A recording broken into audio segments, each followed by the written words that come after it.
Right now, the atmospheric pressure pushing against your chest is so violently crushing that your lungs would implode into a flat sheet of tissue in less than half a second. And you haven't even left our own solar system. We spend billions of dollars building radio telescopes to hunt for exotic monsters in distant galaxies, while politely ignoring the fact that our immediate planetary neighborhood is a cosmic horror show where the laws of physics behave like a malfunctioning arcade game. Astrophysicists love to give press conferences talking about planetary twins and habitable zones, while completely glossing over the terrifying logistical reality that if you took a single step on our closest neighbor, your spacesuit would dissolve into bubbling liquid sludge while you get cooked alive. One question, and be honest with yourself. Which planet in our solar system do you think has the most unhinged, hostile surface? I'll give you 2 seconds to think about it. Before we push our thrusters into the most catastrophic corners of our backyard, make sure your emergency cognitive seatbelt is fastened, and grab your complimentary cognitive paper towels to wipe down the impending existential dread. Hit that subscribe button as it fuels our vessel to go on such journeys. Welcome to the Space Traveler's Log. Let's start with the world humanity once mistook for Earth's identical twin, Venus. On paper, it looks familiar. It's almost the exact same size as Earth, with rocky mountains, deep valleys, and thousands of volcanoes. But the moment you drop through the upper cloud deck, reality hits you like a freight train. Those clouds aren't fluffy water vapor. They are concentrated sulfuric acid. Below them sits an atmosphere of almost pure, suffocating carbon dioxide, trapping heat until the surface reaches a blistering 867 degrees Fahrenheit. Hot enough to melt lead, at the surface, the atmospheric pressure is 93 times stronger than Earth's. Sinking to the ground on Venus is mathematically identical to diving nearly 1 full kilometer underwater without a submarine. Your body wouldn't just collapse. You would be crushed like an empty soda can and deep-fried at the exact same millisecond. Even heavy industrial titanium machines don't stand a chance. Back in 1982, the Soviet Venera 13 lander touched down, snapped a few historic photos, and was completely melted and crushed into scrap metal in just 127 minutes. Which reminds me of 1961, when Soviet engineers initially thought Venus was a tropical paradise with oceans and palm trees, and actually designed early landers with buoyancy tanks so they could float.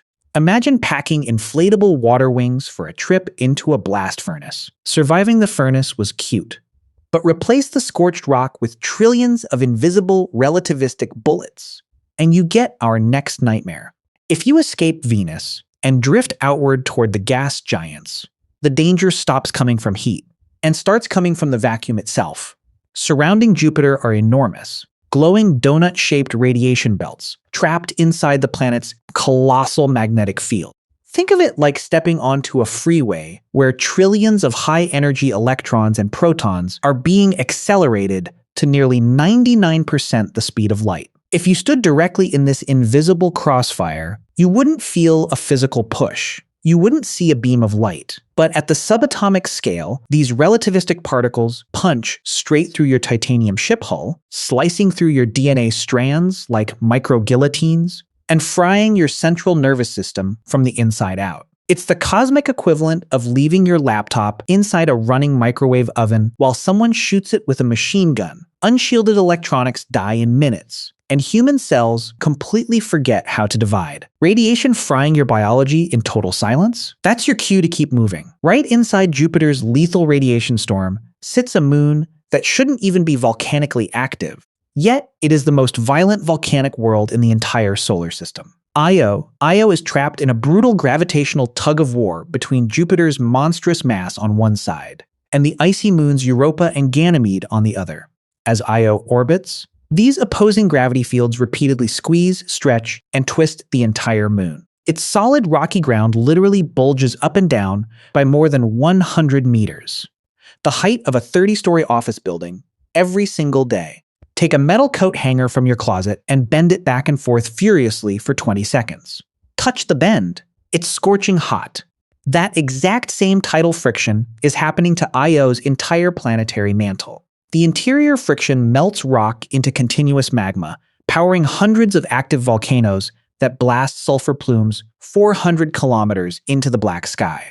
Standing on a world that flexes like a stress ball while shooting liquid sulfur into orbit? That's just an average Tuesday in Jupiter's backyard.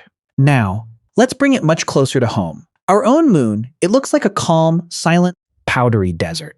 But lunar dust is one of the most toxic, insidious materials human biology has ever touched. On Earth, wind, rain, and billions of years of erosion smooth down sand grains into round, dull pebbles. The moon has no air and no water.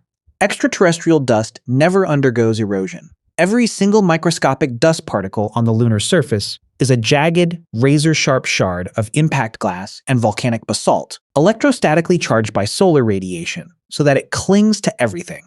When the Apollo astronauts stepped back inside their lunar module, they noticed the dust smelled strangely like spent gunpowder. It scratched their glass helmet visors, jammed mechanical airlock seals, and tore through the protective outer layers of their spacesuits like microscopic sandpaper. Inhaling lunar dust doesn't cause a simple cough. It causes acute pulmonary scarring, slicing lung tissue at the cellular level. A peaceful gray orb in the night sky, covered in trillions of microscopic glass daggers, waiting to shred your lungs. On Earth, the atmosphere acts as a cozy thermal blanket, circulating warmth so you don't freeze to death the instant you step under a tree's shadow. In the vacuum of space, air does not exist. Heat can only transfer through direct radiation and contact. Step into direct sunlight on the lunar surface or outside the International Space Station, and your suit reaches a scorching positive 250 degrees Fahrenheit, hot enough to boil water instantly. Take one single step backward into the shadow of a rock, and the temperature plummets instantly to minus 250 degrees Fahrenheit. That is a 500-degree thermal swing across a distance of 2 inches. Touch a sun-baked metal wrench with an unshielded hand, and your skin flash fuses to the metal before you can blink. Brush against the shaded side of the same tool, and your tissue flash freezes solid like glass. Living on the knife edge between boiling and freezing, that's the default baseline of the cosmos. If you think extreme temperatures are bad, wait until you see what the vacuum does to your own fluids. Movies love to show people dramatically exploding in the vacuum of space. Reality is much quieter and significantly more disturbing. Water's boiling point depends entirely on atmospheric pressure.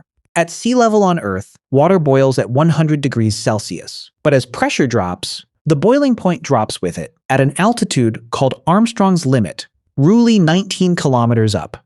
Pressure drops so low that liquid water boils at normal human body temperature, 37 degrees Celsius. If your suit loses pressure in the vacuum, you don't burst. Instead, the moisture on your tongue, your saliva, the tears on your eyeballs, and the liquid in your lung membranes literally begin to boil away into steam at room temperature. In 1966, a NASA technician named Jim LeBlanc accidentally depressurized his spacesuit during a vacuum chamber test. He remained conscious for about 14 seconds before blacking out.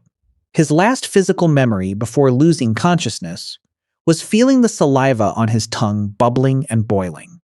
Your own body fluids turning to boiling gas inside your mouth? That's physics politely reminding you that human biology was never meant to leave Earth. For our final stop, let's look at the strangest anomaly of all, an anomaly of total, suffocating silence. The far side of our moon, every second of every day, Earth is screaming into the cosmos. Billions of smartphones, radar arrays, radio stations, satellite uplinks, and Wi-Fi networks blast an unbroken wall of electromagnetic noise into space, except in one specific place, because the moon is tidally locked, always showing the exact same face to Earth. Its far side is permanently shielded by thousands of kilometers of solid rock. The moment an astronaut or a probe orbits behind the far side of the moon, every single radio frequency, every satellite signal, and every digital whisper from all 8 billion humans on Earth vanishes instantly. It is the only place in the entire inner solar system of pure, undisturbed cosmic silence, cut off from the entire species by a 3,000-kilometer shield of solid basalt. If you scream into the radio, not a single receiver in human history can hear you. We spend our lives walking under a blue sky, complaining about slight changes in the weather, minor delays in our schedule, and lukewarm coffee, completely taking for granted the razor-thin bubble of air keeping us alive. Yet, just a few hundred miles above our heads, our solar system is filled with acid blast furnaces, moons that bend like rubber, invisible radiation death zones, and thermal cliffs that would destroy our fragile biology in seconds. The cosmos is not a welcoming garden built for human primates. It is an indifferent, high-voltage arena where life is the rarest, most fragile exception in the dark. We drew lines between the stars and called them our future cosmic home. The universe just called it a permanent hazard zone where every breath has to be engineered. Drop a comment below letting me know. If you had to survive for 60 seconds on any planet or moon in our solar system with only an ordinary standard spacesuit, which one would you risk? Hit that subscribe button, give the video a like, log entry closed. See you on the next ascent.